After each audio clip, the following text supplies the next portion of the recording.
Prezados alunos e alunas, que a paz de nosso Senhor e Salvador Jesus Cristo seja com todos. Estamos de volta para mais um estudo sobre o livro de Jó.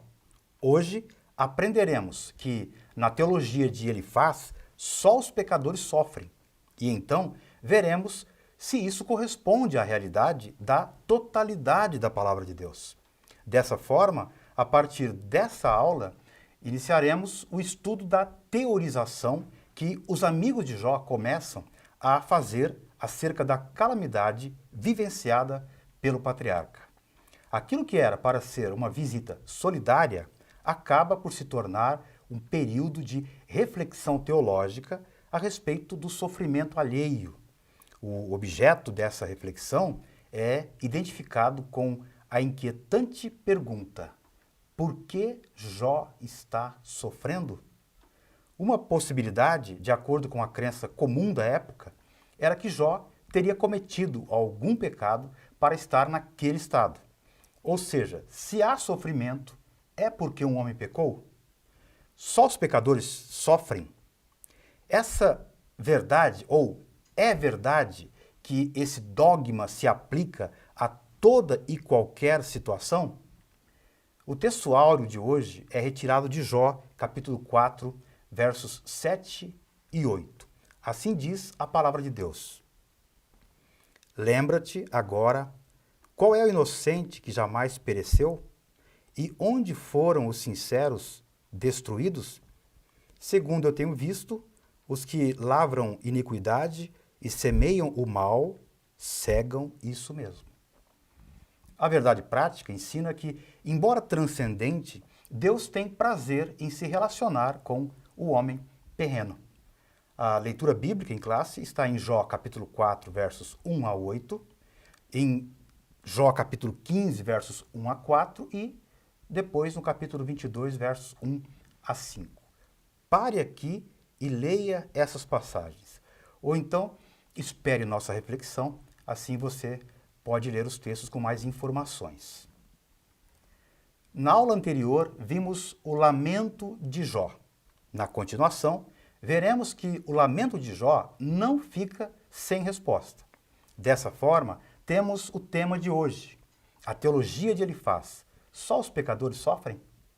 A partir de hoje, daremos início ao estudo da parte principal do livro, os diálogos de Jó com os seus amigos Elifaz, Bildade e Zofar, que vai de Jó 4:1 a 25, verso 6. Podemos dividir esse quadro do livro, emoldurado pelo prólogo e pelo epílogo, em pelo menos 3 ciclos de diálogos entre Jó e os seus amigos. O primeiro ciclo vai do capítulo 4, verso 1, a o capítulo 14, versos 22. O debate tem uma sequência: Elifaz, Jó, Bildade e Jó, e Zofar e Jó. O segundo ciclo começa em 15:1 e termina no capítulo 21, verso 34. Sua estrutura é Elifaz e Jó, Bildade e Jó, Zofar e Jó. O terceiro ciclo de diálogos refere-se ao trecho de 22:1 a 25, verso 6. Ele está organizado da seguinte maneira: Elifaz, Jó e Bildade. Essa estrutura nos ajudará na melhor compreensão desses diálogos. Ok? Depois do lamento de Jó, Elifaz, provavelmente o mais velho dos 3 amigos, usando um paralelismo típico da poesia hebraica, capta o problema de fundo de todo o livro. Seria porventura o homem mais justo do que Deus? Seria porventura o varão mais puro do que o seu Criador? Jó, capítulo 4, verso 17. Na concepção de Elifaz, o homem não pode impor condições a Deus, pedindo-lhe explicações sobre suas ações. Portanto, ainda que Jó continue gritando e xingando, Deus não lhe responderá, nem mesmo que um ser celeste interceda a favor do moribundo. Jó precisa aceitar do Senhor a correção que certamente será passageira. Assim, surge uma pergunta teológica que atinge o âmago da situação de muitos. Neste mundo, só quem comete pecado sofre. O justo não sofre? Muitas pessoas possuem a mesma percepção teológica de Elifaz. Trata-se da justiça retributiva, que, embora presente na Bíblia, nem sempre essa justiça consegue dar conta de toda a realidade.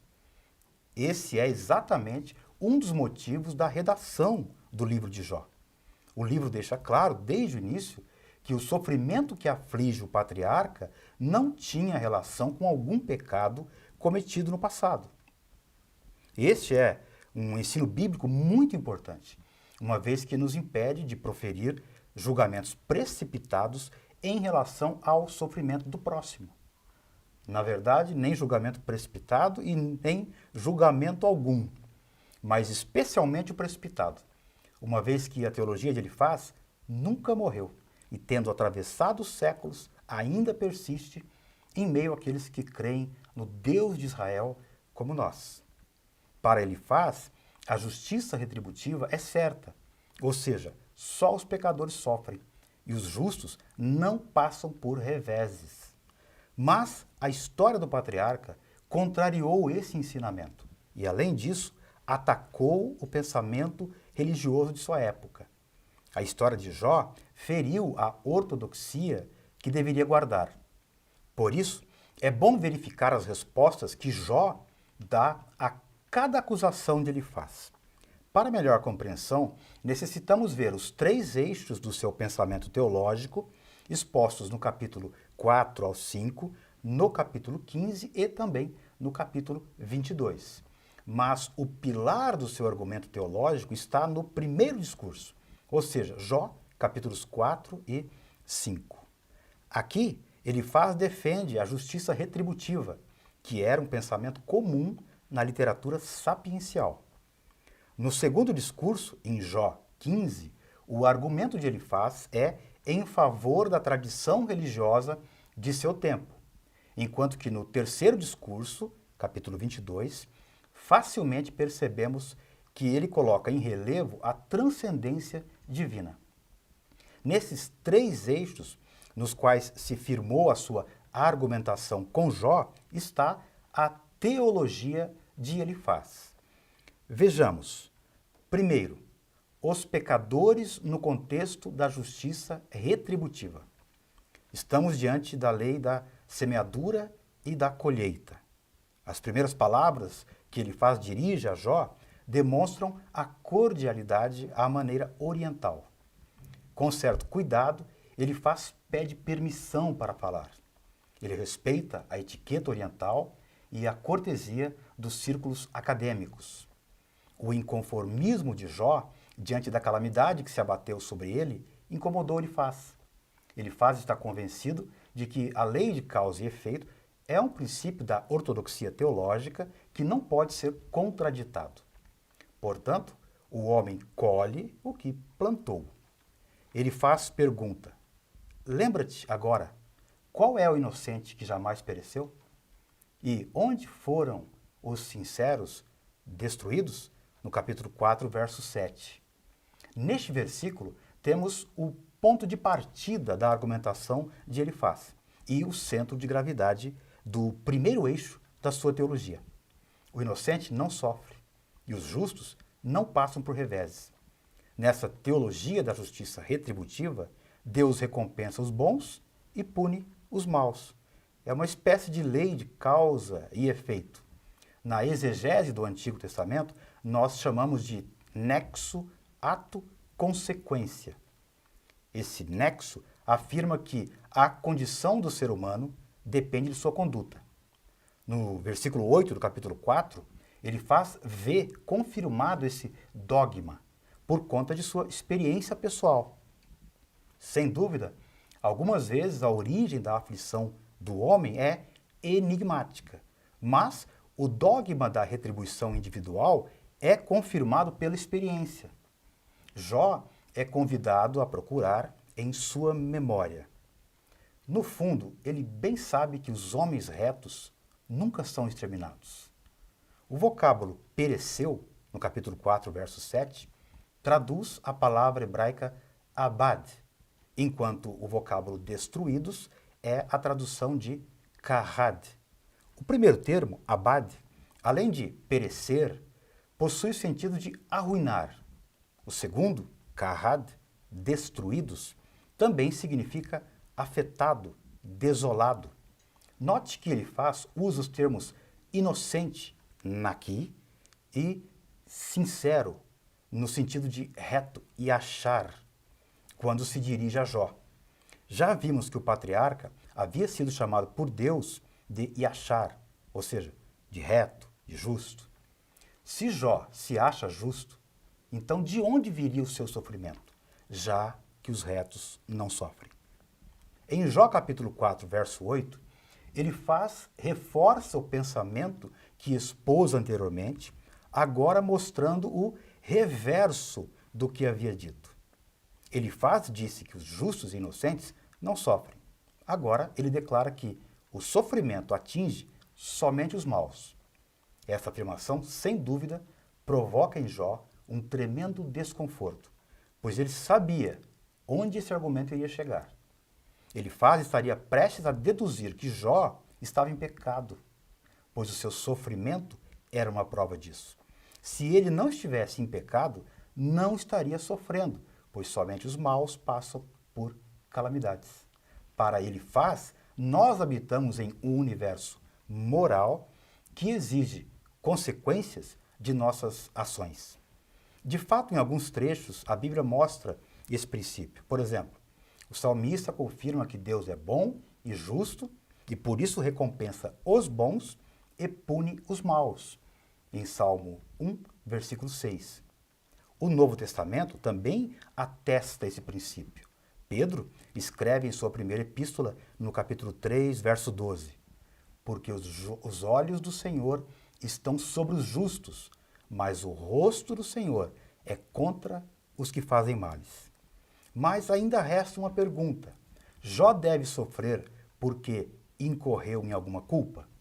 Cometeu alguma falha da qual ele não está absolutamente consciente ou não se lembra? Então vejamos a queixa de Jó.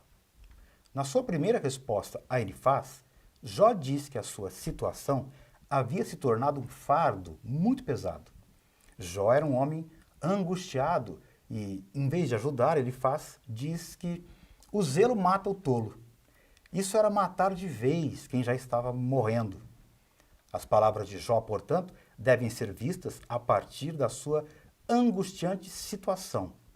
A expressão inconsideradas ou precipitadas reflete, no caso de Jó, mais a forma impetuosa de ele falar. Era a linguagem do aflito, era a mesma linguagem usada pelo salmista. Elifaz não estava de todo errado, mas está equivocado quando pensava que esse pressuposto era o único existente. Que se trata de uma lei universal ou então que se aplica a 100% dos casos. Tratava de parte da verdade, mas não de toda a verdade. A sua teologia não se aplicava ao caso de Jó. É como se ouvíssemos o sofrimento humano, aqui representado por Jó, dizendo: Elifaz, olhe para mim, considere a minha situação. Meus 10 filhos morreram. Elifaz, ouça, eu perdi tudo. Jó observa que não pode contar com seus amigos. Eles não estão dispostos a compartilhar com ele os seus sentimentos. Ele sente que está sozinho. Meus irmãos aleivosamente me trataram, diz o aflito Jó no capítulo 6, verso 15. A fala de Elifaz indicava isso. Elifaz havia dito que o Todo-Poderoso era quem estava disciplinando Jó. E de fato, no capítulo 6, versículo de número 4, Jó via como se as flechas enviadas por Deus tivessem sido encravadas dele. Jó conhecia Deus como a causa primeira de todas as coisas. Se algo aconteceu, é porque ele causou ou permitiu. Contudo, Jó desconhecia as causas secundárias que agiam nos bastidores. Nem tudo era ação direta de Deus. O adversário estava na trama. Uma vez que ignorava esses fatos, o patriarca acreditava que o veneno que o atormentava vinha de flechas atiradas pelo próprio Deus. O silêncio de Deus vai deixar o patriarca inquieto, aflito e questionador. Mesmo assim, Jó não deixou de buscar a Deus. Ele clama: lembra-te de que a minha vida é como o vento. Por enquanto, Jó está apenas no começo de uma longa caminhada, mas ele já percebeu que terá de dar esses passos sozinho. Pelo menos os amigos não estariam ao seu lado. A fala do amigo Elifaz já sinalizou nessa direção. Deus não lhe falara nada. Daqui para frente, ele terá que se apoiar nos valores morais e espirituais que Deus havia lhe dado e que o tinham mantido de pé durante toda a sua vida. Em seguida, Jó se queixa a Deus, capítulo 7, versos 11 ao verso 21, desejando abrir uma porta de diálogo com o Altíssimo. Ele diz: falarei na minha angústia do meu espírito, falarei na amargura da minha alma. Ele não quer explicações baseadas em teorias teológicas antigas, mas uma conversa sincera através de um relacionamento direto com o Criador, onde Jó fala com ele e Deus fala com Jó. No momento da dor, a melhor coisa a se fazer é se dirigir pessoalmente a Deus. Até mesmo o Cristo, na agonia do Getsêmani, suplicou ao Pai. O escritor aos Hebreus, capítulo de número 10, versículo de número 19, nos mostra que podemos ter aquela ousadia para entrar no santuário pelo sangue de Jesus. Está angustiado? Sente amargura na alma? Busque a Deus com fé em Cristo no poder do Espírito Santo. O segundo tópico trata dos pecadores no contexto da tradição religiosa. Elifaz prossegue em seu discurso e afirma: porventura dará ao sábio em resposta ciência de vento? E encherá o seu ventre de vento oriental, arguindo com palavras que de nada servem e com razões que de nada se aproveitam? Nosso roteiro propõe uma compreensão dessa ortodoxia engessada. Perceba que até a ortodoxia pode ser mal utilizada. Na sua réplica, Elifaz critica a Jó. Ele acha que as palavras do patriarca depõem contra a tradição religiosa. Na verdade, todas as religiões possuem as suas crenças e os seus dogmas. Dizendo isso de uma outra forma, toda religião possui a sua tradição. Alguns autores lembram que todos nós somos frutos de alguma tradição. Quem professa alguma crença, quer queira, quer não, possui alguma tradição religiosa, mesmo aqueles que acham que não tem nenhuma. Nesse aspecto, dentro do cristianismo histórico, há a tradição católica, mas também temos a tradição protestante. E em mais de um século já temos a tradição pentecostal. Admitimos que a tradição não é um mal em si. Há boas tradições, assim como também há tradições ruins. As tradições funcionam como uma espécie de paradigma que dá forma àquilo que as pessoas creem ou aceitam como válido. Por isso é muito difícil romper contra uma tradição ou costume há muito tempo enraizado na cultura, principalmente uma cultura religiosa. Essa tradição acaba criando um imaginário social, ou seja, uma forma acrítica de enxergar as coisas. Uma forma de ver as coisas sem uma análise criteriosa. Não é propriamente uma cosmovisão, mas é uma visão fragmentada dos fatos. Infelizmente, muitos podem defender as suas crenças e pontos de vista, mesmo que nunca tenham refletido sobre eles. E era exatamente isso que estava acontecendo no contexto de Jó. É nesse aspecto que o livro de Jó vem como uma quebra de modelo ou uma quebra de paradigma. É por isso que se constitui em uma ameaça à tradição religiosa.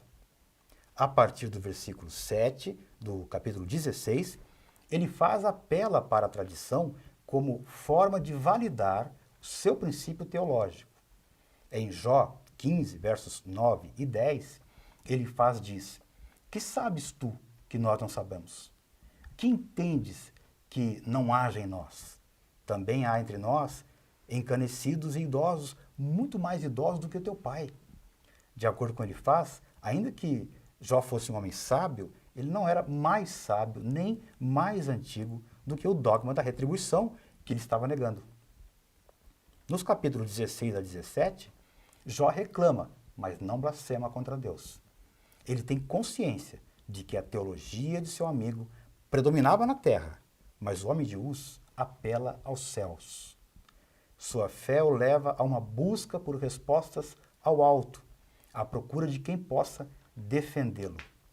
Em Jó, capítulo 16, 18 a 17, versículo 2, ele quer um defensor que interceda por ele no céu. O patriarca se expressa em linguagem poética, mas sua mensagem é profética. O seu anseio por um mediador é um prenúncio do justo advogado Jesus Cristo. Hoje sabemos pela primeira epístola de João, capítulo 1, versos 5 e 7, e outros textos, que temos um advogado junto ao Pai. Sabemos que há um intercessor, um único intermediador entre Deus e os homens, Jesus Cristo, homem. Jó como que antecipa a realidade de que um ser humano, por mais justo que pareça ser, só pode ser reconciliado com Deus mediante a crença no sacrifício expiatório do Senhor Jesus. Diante do novo discurso de Elifaz, Jó reclama novamente, mas ainda assim não blasfema contra Deus. E com isso chegamos ao terceiro tópico, os pecadores diante de um Deus infinito. No capítulo 22, Elifaz parece defender que Deus não se importa com o cotidiano humano. Em seu terceiro discurso, Elifaz apela para a transcendência divina para atacar a Jó. De maneira bem superficial, podemos dizer que a transcendência diz respeito ao conjunto de atributos do Criador que ressalta a sua superioridade em relação à criatura. Significa dizer que Deus está acima da criação, não é limitado por ela e nem faz parte dela. Realça, portanto, a infinitude divina em contraste com a finitude humana. Você pode conferir isso em Jó, capítulo 22, versos 1 a 3. Para Elifaz, o sofrimento de Jó era um atestado de que ele havia pecado e que, por isso, Deus o havia abandonado. Mas, voltando aos capítulos 16 e 17, veremos que Deus caminha com os homens. Esses capítulos são reservados para as respostas de Jó ao segundo discurso de Elifaz. Alguns escritores antigos viam nessa expressão de Jó: Deus me entrega aos ímpios e me faz cair nas mãos dos perversos, registrada lá em Jó capítulo 16, verso 11, uma referência à paixão de Cristo, conforme aprendemos nos evangelhos. Jó faz essa referência à necessidade de ter alguém que intermediasse o encontro dele com Deus. E isso, mais uma vez, aponta para a mediação de Cristo. O fato é que Jó percebia em si mesmo como encurralado pelo seu amigo, que o responsabilizava pela situação que estava passando, sem levar em conta o que ele dizia. Jó tinha a certeza de que um mediador imparcial e justo, que parasse para ouvir a sua defesa, sem dúvida alguma, ficaria do seu lado. Ele faria o oposto de seu amigo, que o acusava de forma injusta, sem nem mesmo entrar no mérito dos seus argumentos. Em Jó 23, 1 ao capítulo 24, verso 25, o patriarca expõe seus argumentos de forma mais clara. Ele demonstra que nunca negou a transcendência de Deus, como Elifaz quer dar a entender. Ele reconhece que Deus é sublime e pode fazer o que intenta. Mas esse é apenas um lado da história. Jó está consciente que esse Deus, ainda que transcendente, também caminha com os homens, ou seja, é um Deus imanente. A ideia no texto hebraico é que Jó passa a ficar cada vez mais seguro e consciente não apenas do seu caminhar com Deus, mas do caminhar de Deus com ele. Deus é o totalmente outro, mas há um perigo se não compreendermos corretamente a transcendência de Deus. Corremos o risco de que nossa crença em Deus seja transformada num simples deísmo. Jó diz: ele sabe o meu caminho. Mesmo sabendo que Deus estava oculto e em silêncio, Jó tinha a consciência de que o Senhor era um ser relacional. A maior expressão desse relacionamento se dá na encarnação do Logos, o Verbo de Deus, Cristo, Senhor nosso. Deus não estava distante a ponto de não conhecer o seu caminhar. No Dicionário Internacional de Teologia do Antigo Testamento, encontramos a seguinte informação: é confortante crer que Deus está presente em toda a sua criação em forma única e pessoal. É sua singularidade que provoca a nossa adoração e é sua personalidade que nos permite crer em suas promessas de graça, em sua direção e cuidado. Acima de tudo, é a certeza de sua santidade que o coloca como o juiz moral do universo. Porque ele é santo, espera que nós também sejamos santos. E essa é a maior prova de sua imanência, Deus presente na vida de cada um dos membros do seu povo. Hoje estudamos o pensamento teológico de Elifaz, um dos amigos de Jó. Para ele, os maus sofriam os infortúnios da vida. Ele estava convencido de que quando se negava a reconhecer que estava em pecado, Jó depunha contra a religião tradicional, que sempre associou as desgraças ao cometimento de algum pecado. Para ele, Jó estava abandonado por Deus e isso era uma prova irrefutável de que havia pecado. Jó o contrapôs e defendeu sua integridade e comunhão diante de Deus. O que dizer de cada mártir, das vítimas de abuso e assassinato, do Filho de Deus, o inocente Cordeiro de Deus que tirou os pecados do mundo? Aquele que não cometeu pecado, não conheceu o pecado, não tinha pecado. Sem merecer, ele foi pregado numa cruz e é ele quem diz: Pai, perdoa-lhes, porque não sabem o que fazem. A crucificação do Salvador é o exemplo clássico do sofrimento de um justo. É certo que existe uma lei da semeadura e da colheita, mas também há o caminho que Deus faz com os homens. Diante do sofrimento, Deus caminha conosco. E nem sempre o sofrimento na vida do crente é um acerto de contas. Por vezes, é uma oportunidade de amadurecer espiritualmente. Diante de tanto sofrimento, Jó começa a compreender a verdade de sua humanidade. O homem, nascido de mulher, tem a vida curta e cheia de tormentos.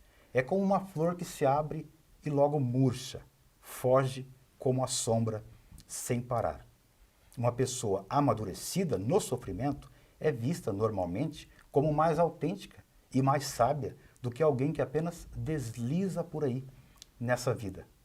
Que o Senhor nos faça compreender que, mesmo diante de nossos sofrimentos, mesmo diante do sofrimento de pessoas justas e inocentes, Deus não está tão distante da sua criação, da transcendência, a ponto de não se relacionar com ela. Mas também não está tão próximo, a imanência, a ponto de se confundir com ela. Dizer que Deus não tem nenhum prazer na luta do homem por uma vida melhor do que a existência, eis uma meia-verdade que se opõe à imagem de um Deus que ama e que julga, que intervém e que age entre os homens. Então, o contraste entre o entendimento de Elifaz, que via Deus de forma transcendente, com a resposta de Jó, que o via também de forma imanente, permite que se veja onde a teologia estava sendo mal aplicada. Uma teologia errada conduz a uma crença igualmente errada. No mundo tereis aflições, ensinou o Cristo. Mas tende bom ânimo, eu venci o mundo, ele completa. Está sofrendo? Quer seja fruto de uma decisão mal tomada, quer seja resultado da situação social ou econômica, Jesus está à direita do Pai. Ele quer interceder por você. Ele quer interceder por nós. O problema causado pela vicissitude da vida também ocorre. Deposite aos pés da cruz as suas angústias e sofrimentos. Ele tem cuidado de nós. O Deus que faz o seu caminho entre os homens, Jesus, é o Emanuel, Deus conosco. Na grande comissão ele diz: eis que eu estou convosco. Que Deus conforte o vosso coração, que o Espírito Santo o faça repleto de alegria, no nome precioso do Senhor Jesus. Amém.